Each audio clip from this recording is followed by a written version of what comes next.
ओम शांति। सुनते हैं आज 24 अक्टूबर 75 के अव्यक्त बाप दादा के मधुर महावाक्य।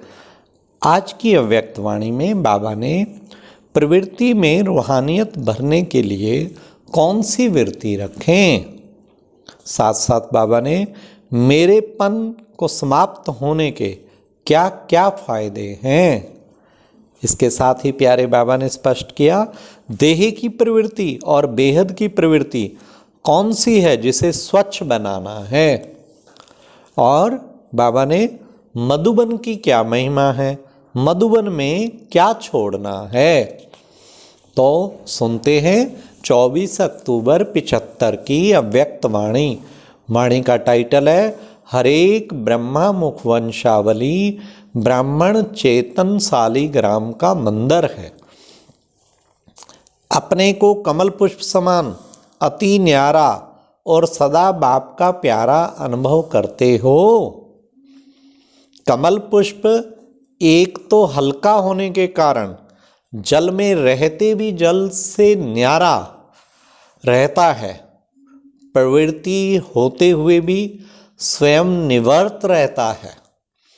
ऐसे ही आप सब भी लौकिक या अलौकिक प्रवृत्ति में रहते हुए निवर्त अर्थात न्यारे रहते हो।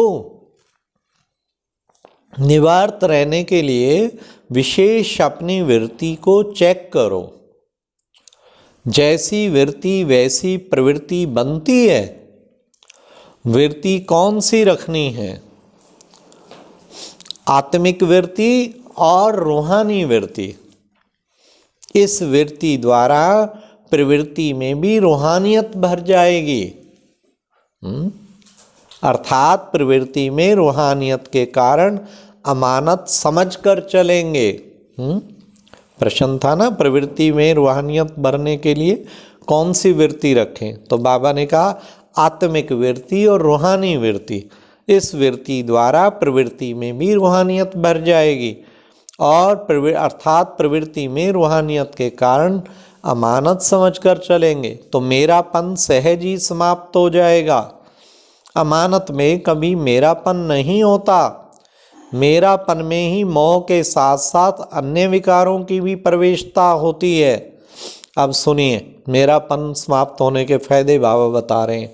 मेरापन समाप्त होना अर्थात विकारों से मुक्त, निर्विकारी अर्थात पवित्र बनना है, जिससे प्रवृत्ति भी पवित्र प्रवृत्ति बन जाती है।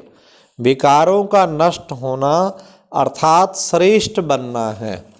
तो क्या ऐसे अपने को विकारों को नष्ट करने वाली श्रेष्ठ आत्मा समझते हो?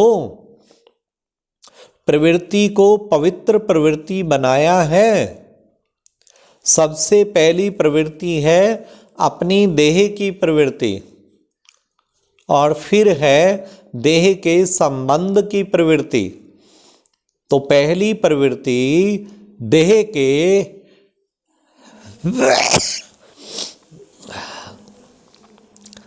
तो पहली प्रवृत्ति देह के हर कर्मेंद्रियों को पवित्र बनाना है। जब तक देह की प्रवृत्ति को पवित्र नहीं बनाया है तब तक देह के संबंध की प्रवृत्ति चाहे हद की चाहे बेहद की हो उसको भी पवित्र प्रवृत्ति नहीं बना सकेंगे। ब्रह्मा कुमार और ब्रह्मा कुमारियों की प्रवृत्ति कौन सी है? जैसे हद के संबंध की प्रवृत्ति है वैसे ब्रह्मा कुमार और कुमारी के नाते से सारे विश्व की आत्माओं से साकारी भाई बहन का संबंध इतनी बड़ी बेहद की प्रवृत्ति है। लेकिन पहले अपनी देह की प्रवृत्ति बनाएं, तब बेहद की प्रवृत्ति को भी पवित्र बना सकेंगे। कहावत है ना, क्या कहावत है भाई? Charity begins at home. पहले अपनी देह की प्रवृत्ति अर्थात घर को पवित्र बनाने की सेवा करनी है और फिर बेहद की करनी है। तो पहले अपने आप से पूछो, अपने शरीर रूपी घर को पवित्र बनाया है? संकल्प को, बुद्धि को, नैनों को, मुख को रूहानी अर्थात पवित्र बनाया है। जैसे दीपावली पर घर के हर कोने को स्वच्छ करते हैं ना, कोई एक कोना भी ना रह जाए इतना टेंशन रखते हैं, ऐसे हर कर्मेंद्री को स्वच्छ बनाकर आत्मा का दीपक सदा काल के लिए जगाया है। ऐसे रूहानी दिवाली मनाई है अथवा अभी मनानी है। सबके दीपक अखंड जगमगा रहे हैं ना। जैसे गायन है कि घर घर मंदिर बनाएंगे, ऐसे अपने देह रूपी घर को मंदिर बनाया है। जब घर घर मंदिर बनाओ तभी विश्व को भी चैतन्य देवताओं का निवास स्थान मंदिर बनाएंगे।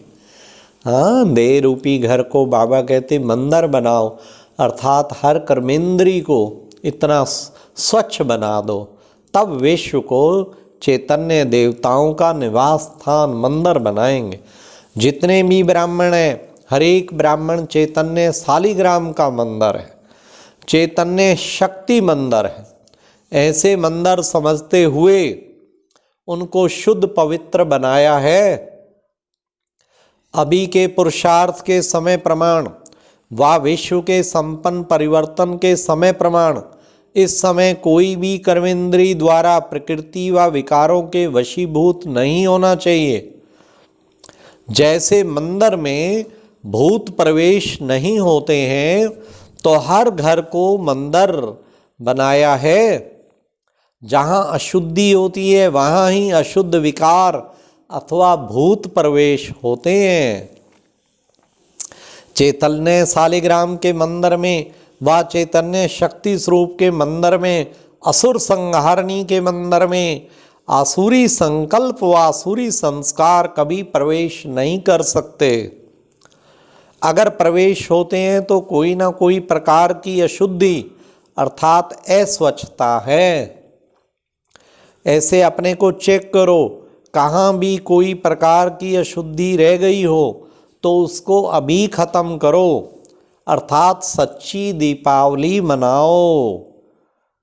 जब ऐसी अपनी पवित्र प्रवृत्ति बनाओ तब ही विश्व परिवर्तन होगा। अब बाबा मधुबन के बारे में बता रहे हैं बहुत ही सुंदर तरीके से। यहाँ मधुबन में भी रूहानी यात्रा करने आते हो तो रूहानी यात्रा में अपनी कमजोरियों को छोड़कर जाना।